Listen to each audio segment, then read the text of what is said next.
Mainstream media gives essentially the same message because why? Well, we have to look what the message is.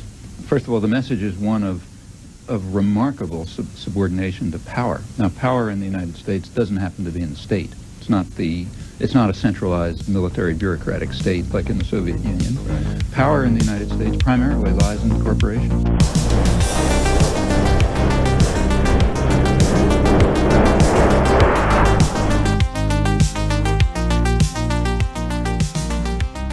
All right, let's do this.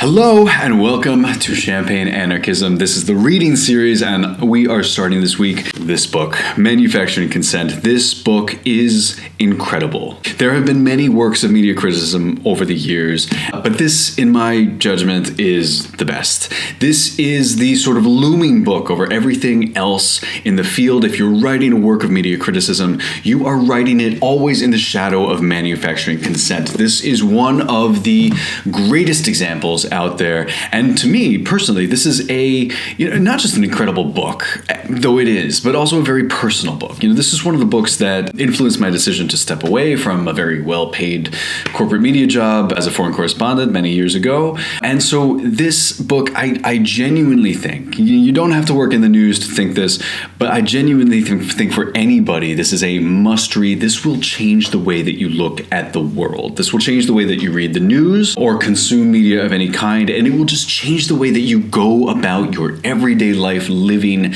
in the world that we have created. This is an incredible book. Now, I mentioned that this is the reading series. We are going to read this book over the course of 7 weeks. This is a commitment, this book, but I do think that this is a book worth committing to. Those 7 weeks are going to be a chapter-by-chapter breakdown. We're starting the first week with this introduction video that I'm recording right now, that you're watching right now, which will take us through a little bit of the history and background and a little bit of how to read this book before you start in on the process. And then each week you can come back here and watch a chapter-by-chapter breakdown. Now, if you want the full thing and you're not already there, you can head over to the Patreon. That's patreon.com/champagneanarchism, and you will get these videos delivered weekly, as well as a bunch of other cool stuff. All the main feed stuff, that's these videos that will break down this book included. All of those are completely free. So go there, sign up, join the chat, and I just like sort of talking about these works as we go through them. This is the third book that we're doing in this reading series, and it's incredibly exciting. Now, I've already said Manufacturing Consent is a work of media criticism. It's in one sense kind of cool and scientific. It's very academic. There's tables, there's data analysis, there's hard theory at work here. But all of that is just sort of the bedrock for a book that is incredibly passionate, a book that's incredibly angry, and occasionally it just veers into downright fury. You can feel that in the pages. This is Edward S. Herman and Noam Chomsky kind of at their best. They're talking about the scaffolding of American power in this book, and there's a very clear sense that you get in this book that they're fighting a losing battle. Their target here is the media, and we're talking here the mainstream media, the corporate media, mass communication media, kind of whatever terms you like to use. They also focus on a couple specific targets. The New York Times is one of them, Time magazine, kind of the heavy hitters. And over the course of this book, Herman and Chomsky are arguing basically that far from holding power to account, most of the press just kind of reinforces government propaganda. This is a book ultimately about manufacturing the consent of the governed. And that means furthering the aims of imperialism. And here we're talking not just about American imperialism, but corporate imperialism as well. Those two really go hand in hand. It's a very Chomsky-esque thought, actually. And this book is first published in 1988, which is at the tail end of the Reagan presidency, shortly before George H.W. Bush takes power, and draws on the work of the mainstream press throughout the Cold War and throughout the 3 Indochina wars that follow. And it paints an incredibly bleak picture. In this introduction video, we're going to break this down in a couple ways. First thing is I'm going to give you some tips and strategies for actually reading this book, because this is not an easy book to read. Then we're going to talk just a little bit about who Herman and Chomsky are, or were in Edward Herman's case. Unfortunately, he passed away in 2017, but just a little bit of biography to give you just a little bit of background.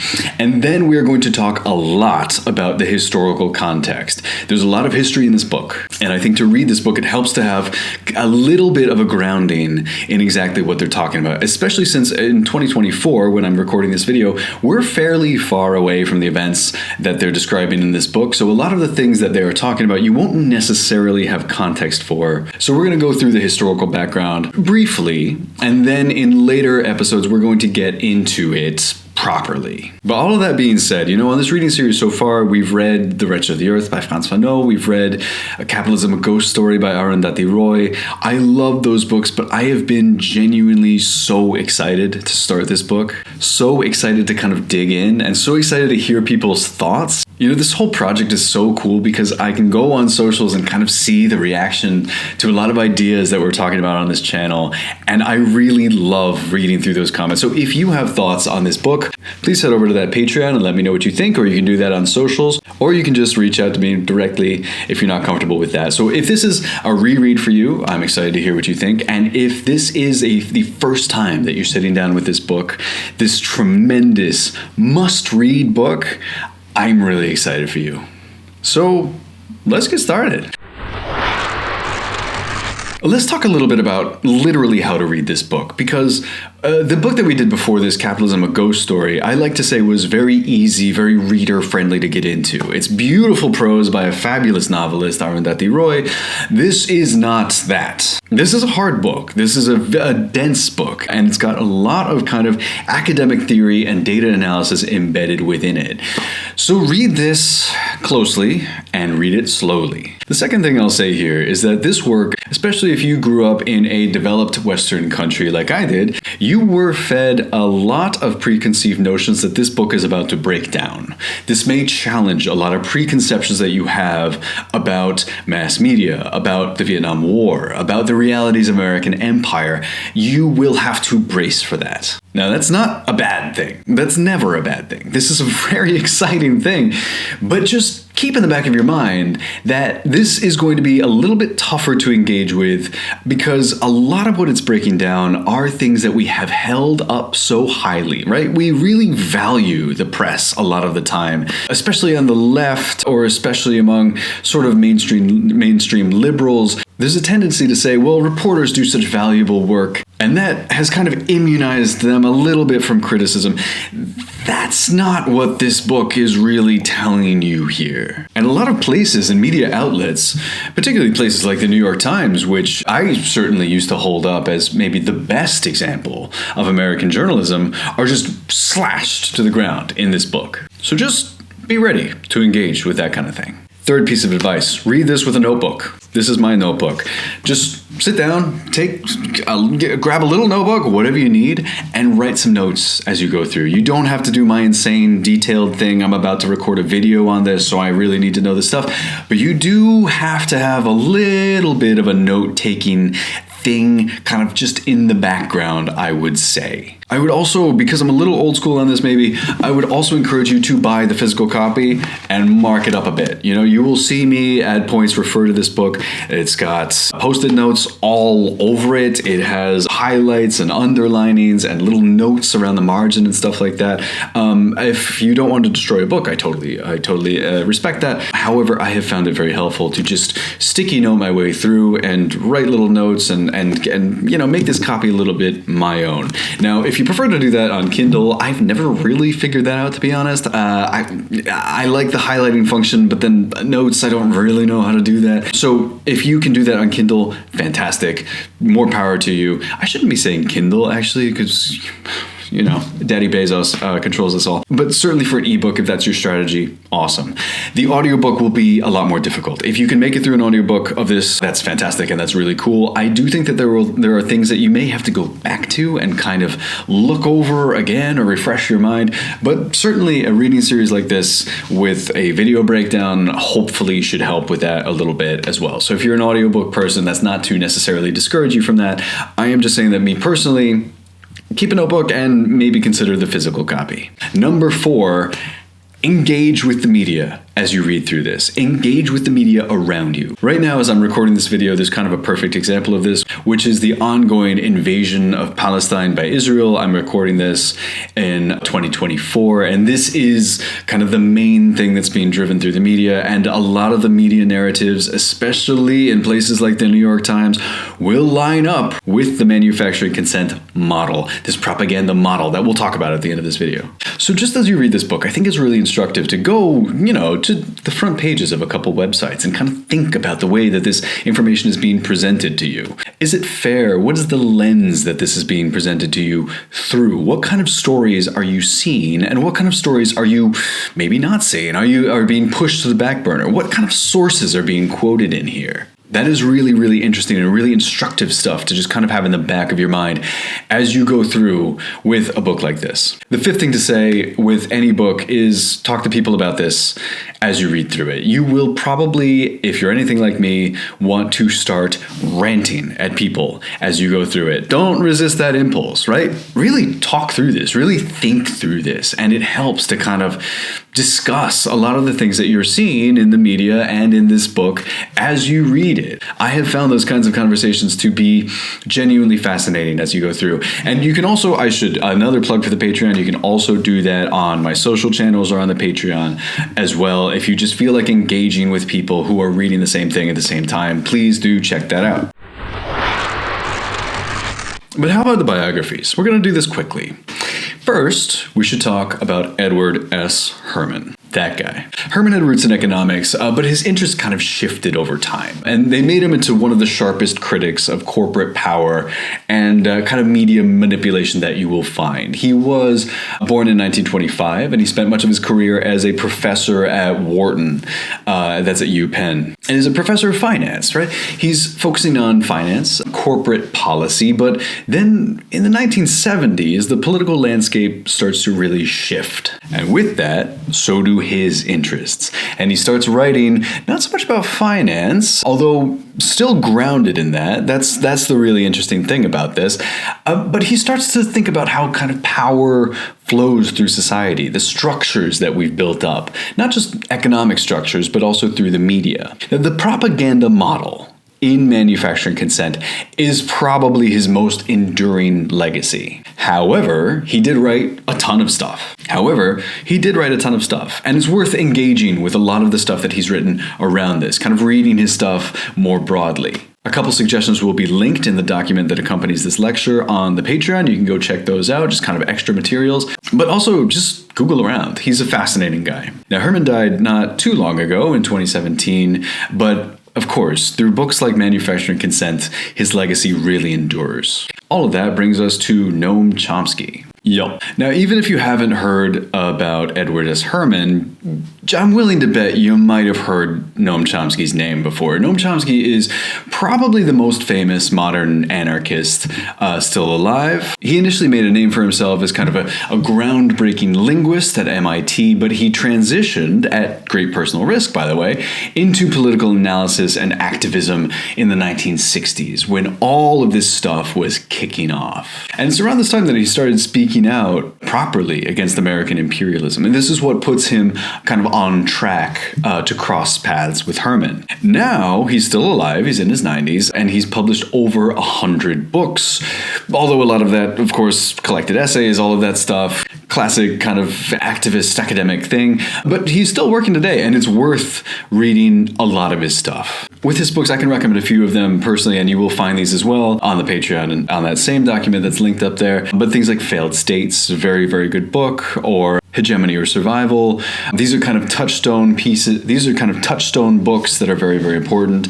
Chomsky is a bit of a lightning rod figure, literally because of his stature. He's been around for a very long time. He's written a lot of stuff. He's developed a little bit of a cult of personality around himself, which makes it simultaneously easy to reference him as kind of this touchstone figure, but also can be a little bit damaging because no intellectual, even Noam Chomsky, should be immune from critique.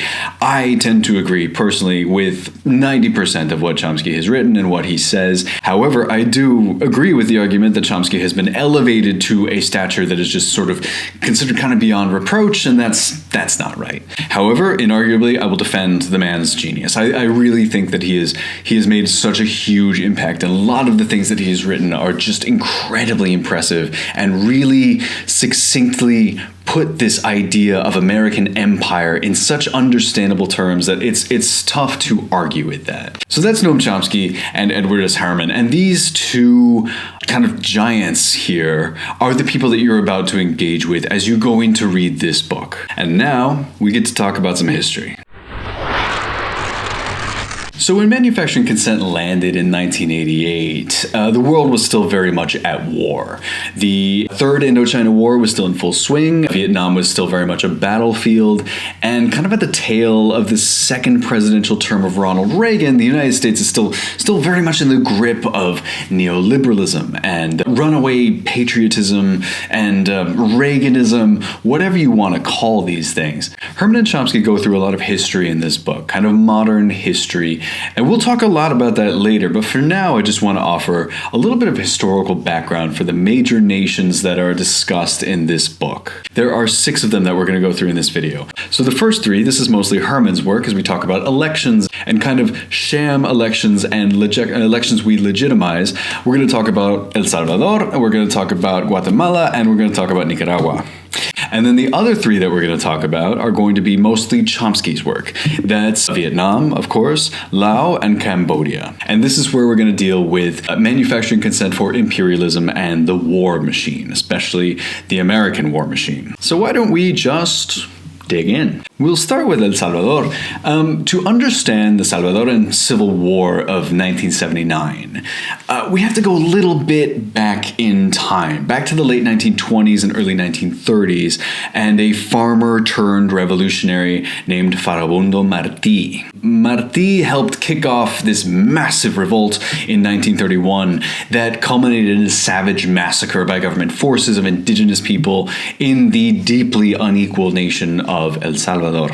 And there are a few of those early revolutionaries. Farabundo Martí is definitely one of them, who are held up still today as these kind of legendary martyr figures. But that's then. Fast forward to the 1960s. The US State Department is at this point worried about possible insurrection in Latin America, kind of along the lines of the Martí uprising. And they start to covertly finance the creation of several groups across Latin America that will be ready to act when the insurrection comes. Now, in El Salvador's case, this came with the creation of the Agencia Nacional de Servicios Especiales. That's ANSESAL. If you are from Central America or you know a bit about Central American history, that may ring a bell, as well as the Organización Democrática Nacionalista, which is also known as Orden. These ended up being kind of the essential infrastructure for the death squads that would follow. So, at the behest of the United States, unsurprisingly, death squads began this extensive campaign of terror and intimidation tactics in El Salvador, Guatemala, and Venezuela.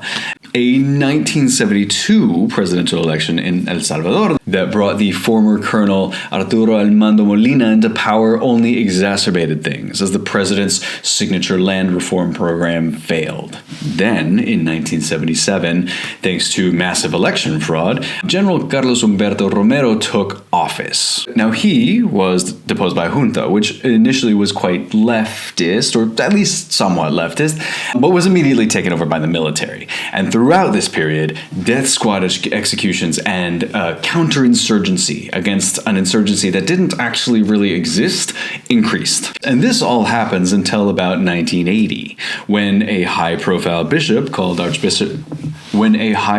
archbishop, that's Oscar Romero, was assassinated. When Romero was assassinated, the dam broke completely. The leading anti-government forces consolidated under an umbrella group. That is the FMLN. That's the Frente Farabundo Martí para la Liberación Nacional. And you should recognize that name, Farabundo Martí. That's why we talked about him at the beginning. The Civil War had begun. Throughout this Civil War, the ruling military forces used this unimaginable violence and torture at every point supported by the United States.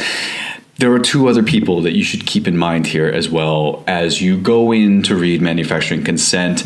The first is José Napoleón Duarte, he's the winner of the 1984 election, and Roberto D'Abuisson, that's the officer and death squad leader who ordered the assassination of Oscar Romero, the Archbishop. I know that's a lot. Very, very quickly, we will get more into this history when we tackle that chapter, but just keep in mind as you go in to read this book a little bit of that history and the fact that these death squads and executions and mass violence and torture campaign and right-wing military governments are coming about because of the interventions from the United States, right? None of this happens without that early intervention by the United States. And by the way, just a side note here, because we're about to talk about Guatemala and Nicaragua, but a lot of nations are just kind of assumed to be basket cases because they are basket cases, right? We look at the messy politics currently of a place like Guatemala or the mass incarceration happening in El Salvador, and we say, well, that's Central America, that just happens there. But we miss the context, and the context is literally decades, sometimes centuries of U.S. intervention in these nations. And the fact that in many cases, a lot of these nations have never been truly free, but have always kind of been under the thumb and under this pressure from their regional superpower, which is the United States. Now let's talk Guatemala. To talk about Guatemala, we have to talk about fruit, specifically the United Fruit Company, which had a stranglehold over the country. For decades, United Fruit ran Guatemala. This is not a surprising story in Latin America, by the way. United Fruit is an incredibly evil company. A lot of fruit and spice and natural resource companies really were. But United Fruit in Guatemala is particularly brutal. It ruled the country and its politics for decades before the election of Jacobo Arbenz Guzman in 1951. Now, Arbenz, he was a young officer. He had land redistribution on his mind. And he immediately, after he took office, he began confiscating unused land that was to be divided up among the landless peasants. But that was a big deal for United Fruit because the United Fruit Company, of course, owned 600,000 acres, most of that completely unused. Now, of course, none of this was going to fly with the good people at the CIA, who immediately put together a coup. 1954 rolls around, Arbenz was overthrown by the CIA-financed coup with soldiers trained in Nicaragua under Anastasio Somoza, we're about to meet him in just a second. Then, around about 1960, Guatemala descends into full civil war. Guerrilla groups are taking on the dictatorship, and what followed was almost 40 years of absolute brutality, of campaigns of torture, of forced disappearances, and murder that was largely targeted against Guatemala's indigenous Mayan population. Now, in 1982, General Efraín Ríos Montt seizes power after yet another coup. He's eventually going to be tried on charges of genocide, and at every point throughout those genocidal years, the United States backed the army. In 1983, Ríos Montt is toppled by his defense minister, that's Oscar Humberto Mejía Victores, who eventually, under international pressure, agrees to hold democratic elections, and Vinicio Cerezo, who is mentioned in Manufacturing Consent, that's this election that we're talking about. This is the demonstration election, let's say. He was duly elected in 1985. Right, now let's talk about Nicaragua. Just like in El Salvador, we sort of have to start Nicaragua's story with a famous and deeply unsuccessful revolutionary from the 1920s. This time, instead of Farabundo Martí, we have the great bandit himself. This is Augusto César Sandino. And in fact, Sandino and Martí worked quite closely together until a falling out occurred that was almost entirely driven by Sandino's distrust of Martí and basically everybody else. Anyway, Sandino was one of the more successful early revolutionaries in Nicaragua. He engaged militarily with the United States, with those U.S. forces that were occupying his country, and he maybe eventually led to their withdrawal, but that more likely had more to do with the kind of economic stresses of the Great Depression, and the United States just had to sort of pull back from their spheres of influence militarily. They just couldn't field literal American troops in Nicaragua at the time. But Sandino, at kind of harrying the U.S. forces there, didn't help matters. Now, at the end of this period, Sandino gets captured and executed on the orders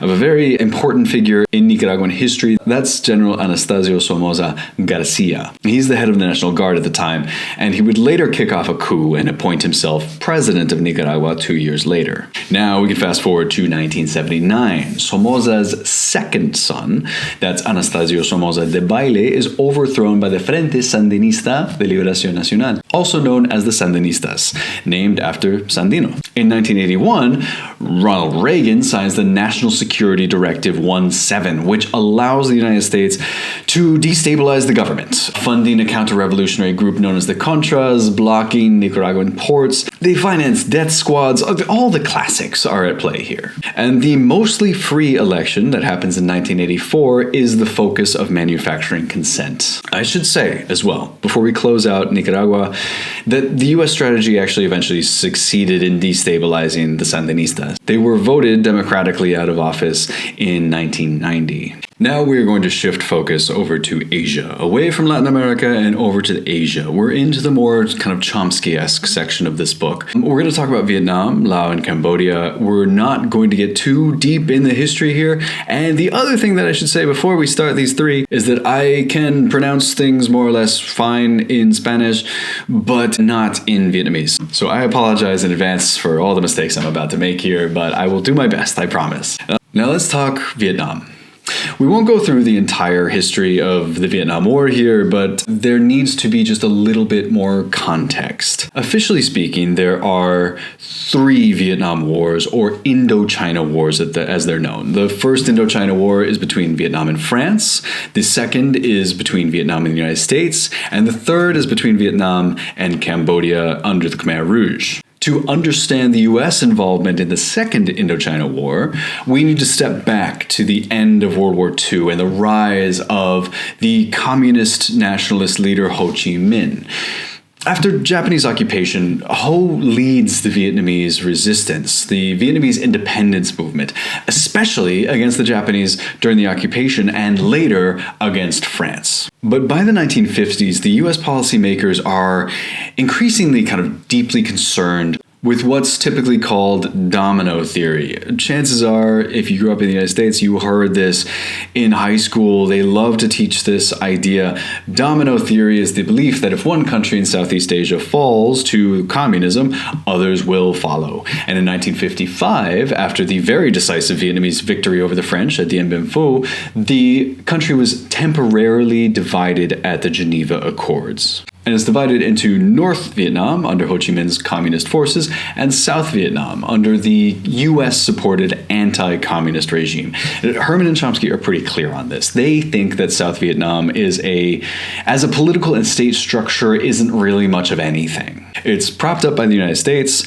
and its leaders are chosen by the United States, and eventually it went to war against North Vietnam in defiance of the UN resolution, by the way, at the behest of the United States. The first leader that they choose, by the way, is Ngo Dinh Diem, who is kind of a Catholic authoritarian, and the CIA eventually had him assassinated, probably because he wasn't warlike enough. I think a lot of people know what happens next under Lyndon Johnson and Richard Nixon. The US sends hundreds of thousands of troops and insane amounts of firepower into Vietnam. This is when you get Agent Orange, you get Operation Rolling Thunder, which is just a devastating bombing campaign, true wartime atrocities by the United States. And at every point, the US is justifying its actions by saying that they were necessary to defend freedom. To the Americans, the name of the game is Vietnamization. It means simply equipping South Vietnam to fight its own battles. The press just goes along with it. This is sort of, for Herman and Chomsky, the example of the press manufacturing consent for this war. Eventually, and boy, I'm skipping over a lot, but eventually, around the 1960s, with the publication of the Pentagon Papers and images coming out of horrors like the My Lai massacre, public opinion in the US starts turning against the Vietnam War.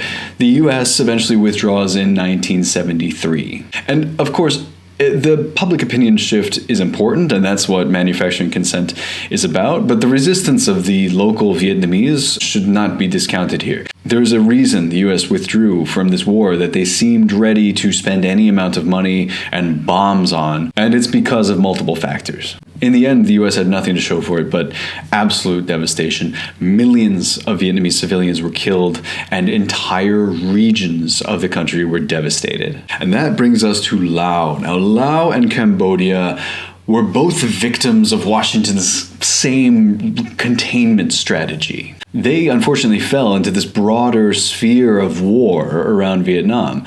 The Geneva Accords also provided for the establishment of a neutral Laos, but the US was growing increasingly wary of communist influence across the region, and while Vietnam drew more public attention, Laos became a major site for covert operation. This is, again, the United States trying to prevent the spread of communism at all costs. Herman and Chomsky note, by the way, that the US actually tried to block a political settlement, and US aid eventually made up 100% of the sitting government's military budget. Laos, despite all this, still held elections, and the left won, but that government collapsed after the US just fully withdrew all of their aid. The pro-Western government that followed was also overthrown in favor of the CIA-favored candidate. That's General Phumi Nosavan. And at that point, Laos just fell into outright civil war. By the way, you may have noticed in this history section, the US loves a general. The US loves a general. By the early 1960s, the US began secretly supporting the Royal Lao government against the Pathet Lao. That's a communist group that's allied with North Vietnam. To conduct this secret war, the CIA orchestrated a covert operation that ended up turning Laos into one of the most bombed countries in the history of the world. So, from 1964 to 1973, the US conducted over 580,000 bombing missions, dropping more than 2 million tons of ordnance, often in populated areas. Both Congress and the American public, by the way, were told nothing about this covert bombing operation. When the US withdrew in 1973, the Pathet Lao took power about 2 years later, but the damage to Laos was permanently done. Now let's talk as well about Cambodia. U.S. intervention in Cambodia really begins in the 1960s, as the Vietnam War starts kind of spilling over Cambodian borders. So 1969, the U.S. begins one of their classic secret bombing campaigns. It's considered one of the heaviest in history. Hundreds of thousands of civilians are just trapped in this Operation Menu, as the campaign is known. The U.S. ends up toppling Prince Sihanouk, who up to that point had been playing a good but very dangerous game of kind of political chess and playing great powers off each other, but they topple him and they install another general, Lon Nol, in 1970. And it's all of this bombing and militaristic action that helps the communist insurgency that's known as the Khmer Rouge rise. In 1975, the Khmer Rouge and Pol Pot seized Phnom Penh, and they started the Cambodian genocide, which resulted in the deaths of almost 2 million people, and those are just the people that we know about. What's interesting and deeply sad is that the US actually ended up backing Pol Pot around the late 70s when Vietnam invaded. This is the Third Indochina War, remember. So Vietnam, after several border incursions by Khmer Rouge forces, they go to war and they actually topple the Khmer Rouge. But that causes the U.S. media narrative, Herman and Chomsky note, to shift quite radically. So all of a sudden, Vietnam is framed as an aggressor and an invader. In the end, Pol Pot was driven out, but the Khmer Rouge continued to hold territory and even maintain representation in the United Nations, with backing, of course, from the United States and China. The United States at this point is just considering Vietnam to be the larger threat. And that is how the U.S. found itself backing one of the most violent regimes in all of history. I should mention at the end of this history section, if you're from the US, a lot of this will probably be very new to you. This is not taught in a normal US history class. In fact, a lot of this is framed through the lens that manufacturing consent talks about of American greatness, right? America's trying to defend the South Vietnamese. Even now we consider that to be a narrative. And then the wars in Laos and Cambodia, you just don't hear about them. And then the wars in Latin America, you are never taught. You may have some inkling of an idea that the US bombed Laos and Cambodia and bombed them quite recently. But when it comes to Latin America, it is classically a forgotten continent. Now, to close this video, and we're going to talk way more about this in the next video that you're about to see, the one on the first chapter, which lays out the propaganda model, but we should talk about the model that's at the heart of this entire book. That is the famous propaganda model. So according to Herman and Chomsky, the propaganda model explains what gets published and what doesn't, what gets aired and what doesn't, why certain stories are written in certain ways, and they set out 5 filters to show us why. Those 5 filters are ownership, advertising, sourcing, flak, and communism or anti-communism, fear ideology, sometimes called.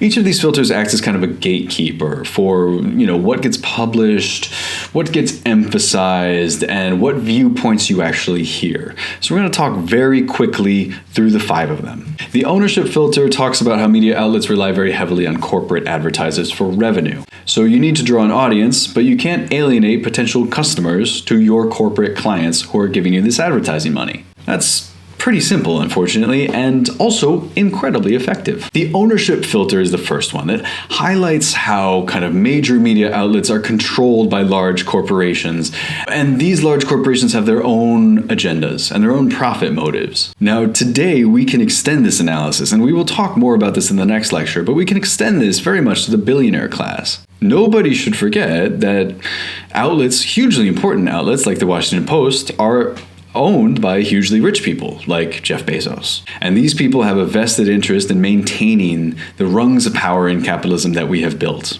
The second filter is the advertising filter, and that shows how kind of media outlets rely very heavily on corporate advertisers for revenue. So you need to draw an audience, but you can't alienate that audience. That audience may buy the products and services from the companies that are sponsoring you through their advertising revenue. It's a delicate balance that you have to maintain. Or just don't worry about the balance. Just do whatever the corporate advertisers want you to do. Then, number 3, there's the sourcing filter. The sourcing filter explains how media rely on the government and corporate sources for a lot of their information.